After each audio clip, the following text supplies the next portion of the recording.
आपकी प्यारी दुलारी चुगल किशोरी। कैसे हैं आप लोग? आज हम आपके लिए खुशखबरी लेकर आए हैं। अरे हमने सिर्फ और सिर्फ आपके लिए सई और विराट के घर में भी अपने कान लगा दिए हैं। अब उस घर में क्या कुछ हो रहा है ये हम आपको आज से ही बताना शुरू कर देंगे। कुल मिलाकर हमने आपके मनोरंजन को दुगना कर दिया है। तो हुई ना आपके लिए खुशखबरी वाली बात। तो चलिए चुगलियों का शुभारंभ करते हैं और सबसे पहले चलते हैं अनुपमा के घर और जानते हैं कि आज वहां क्या खास होने वाला है। अनुपमा के घर में तो शादी से ज्यादा तमाशे हो रहे हैं। पाखी का कम थी जो बरखा ने भी आग में घी डालने का काम शुरू कर दिया है। ये तो हम आपको पहले ही बता चुके हैं कि पाखी ने अनुपमा की लाई साड़ी को पहनने से इनकार कर दिया है। वो तो सिर्फ और सिर्फ डिजाइनर साड़ी ही पहनना चाहती है। आज पैसों पर अनुपमा एक बार फिर पाखी को ज्ञान घोल कर पिलाने वाली है। वो सबसे पहले पाखी की एक्टिंग को समझ जाती है और कहती है कि अपने इस दुख पुराण में बा और बापूजी का नाम भी जोड़ दे, ज्यादा दुख भरी कहानी लगेगी। अनुपमा साफ साफ कह देती है कि साड़ी तो तुमको यही पहननी पड़ेगी। यहाँ मुद्दा ये खत्म नहीं हुआ कि अनुपमा के जेठानी बरका शाह हाउस में पहुंच जाती है और वहां अलग ही रायता फैला देती है।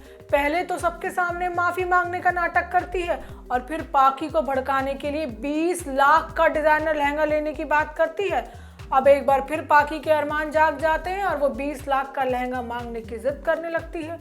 बताओ, हमारे यहाँ तो 20 लाख में लड़के की शादी निपट जाए और इसको तो सिर्फ 20 लाख का लहंगा चाहिए। अनुपमा को इस मुसीबत से बचाने के लिए वेदिका देवी की तरह प्रकट हो जाती है और कहती है कि वो इन सारी चीज़ों को सस्ते में अरेंज करा देगी। अब बरखा के पास आग लगाने के लिए कुछ बचा नहीं, लेकिन पड़ोस वाली पंडिताइन बता रही थी कि अनुपमा को पाखी की किसी ऐसी हरकत के बारे में पता चलेगा जिसके बाद वो सीधा उसे घर से बाहर निकाल देगी। मतलब रविवार का शो आप बिल्कुल भी देखना ना भूलिएगा। वहीं ये रिश्ता क्या कहलाता है में अक्षरा और उसकी सास में सुलह हो गई है। अक्षरा ने मंजरी को समझा दिया है कि वो अब उस पर भरोसा करके तो देखे। अरे होता ये है कि अक्षरा पार्टी में पहुंच नहीं पाती है क्योंकि उसकी गाड़ी का टायर पंचर हो जाता है और जब वो पार्टी में पहुंचती है तो पार्टी खत्म हो चुकी होती है और अभिमन्यु बेचारा थककर इंतजार करते करते सो जाता है। ये देखकर अक्षरा को बहुत बुरा लगता है और वो सब कुछ सच सच बता देती है, लेकिन मंजरी को तो लगता है कि अक्षरा आज भी बहाने बना रही है। वो शेफाली से कहती भी है कि अक्षरा जो गलती कर रही है वो उन दोनों के रिश्ते पर भारी पड़ेगी। जिसके बाद अक्षरा मंजरी की पूजा की थाल को गिरने से बचा लेती है और कहती है कि जैसे थाल संभाली है वैसे रिश्ता भी संभाल लूंगी। मंजरी कहती है कि उसने अभिमन्यु को बहुत दुख में देखा है, दोबारा दिल टूटते हुए नहीं देख पाएगी। वैसे दोनों ही अपनी अपनी जगह ठीक हैं क्योंकि दोनों ही अभिमन्यु को खुश देखना चाहती हैं। वहीं आरोही ने दोबारा महिमा के साथ हाथ मिला लिया है। आरोही तो ये सब नील को वापस पाने के लिए कर रही है, लेकिन महिमा का क्या इरादा है ये साफ नहीं हो पा रहा। वहीं कुंडली भाग्य में वैसे तो सब कुछ ठीक है, लेकिन एक बार फिर ऋषभ और अर्जुन आमने सामने आने वाले हैं। दोनों को अवार्ड मिलने वाला है और अवार्ड देने वाली कंपनी का कहना है कि एक ही अवार्ड दोनों को मिलेगा और दोनों को अवार्ड शेयर भी करना पड़ेगा। ये बात प्रीता को पसंद नहीं आती और वो अवार्ड लेने से ही मना कर देती है। दूसरी तरफ अर्जुन भी शांत नहीं बैठा है, वो लगातार काव्य से मिलने की प्लानिंग कर रहा है, लेकिन किस्मत तो दोनों को बार बार साथ ला ही रही है। वहीं शो में बड़ा ट्विस्ट शर्लीन लाने वाली है क्योंकि वो पृथ्वी को धोखा देकर वापस ऋषभ के पास जाना चाह रही है।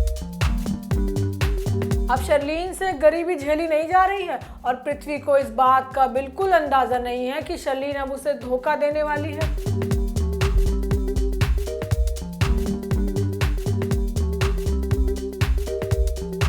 अब बात करते हैं गुम है किसी के प्यार में सीरियल की। इस सीरियल में हाई लेवल का ड्रामा देखने को मिल रहा है।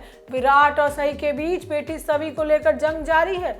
विराट लगातार ऐसा कुछ न कुछ कर रहा है कि सई परेशान हो जाए। विराट की वजह से सई की परेशानियां खत्म नहीं हो रही हैं और बेचारी खून के आंसू रोने तक को मजबूर है। फिलहाल सई जेल में बंद है और विराट से बात करने की कोशिश करती है, लेकिन वो बात करने को राजी ही नहीं है। अब सई डीआईजी की मदद से विराट को सबक सिखाएगी और चुपके से घर में भी घुस जाएगी, जिसके बाद मौका पाकर वो सभी को लेकर निकल जाएगी और विराट देखता रह जाएगा। अब अपनी बेटी को वापस लाने के लिए विराट जमीन आसमान एक कर देगा। चलो दोस्तों, ये तो थी सीरियल्स की दुनिया की जानकारी। कल आपसे फिर इसी समय मिलने आएंगे, लेकिन आप हमारे वीडियो को लाइक करना और चैनल को सब्सक्राइब करना मत भूलिएगा। राम राम।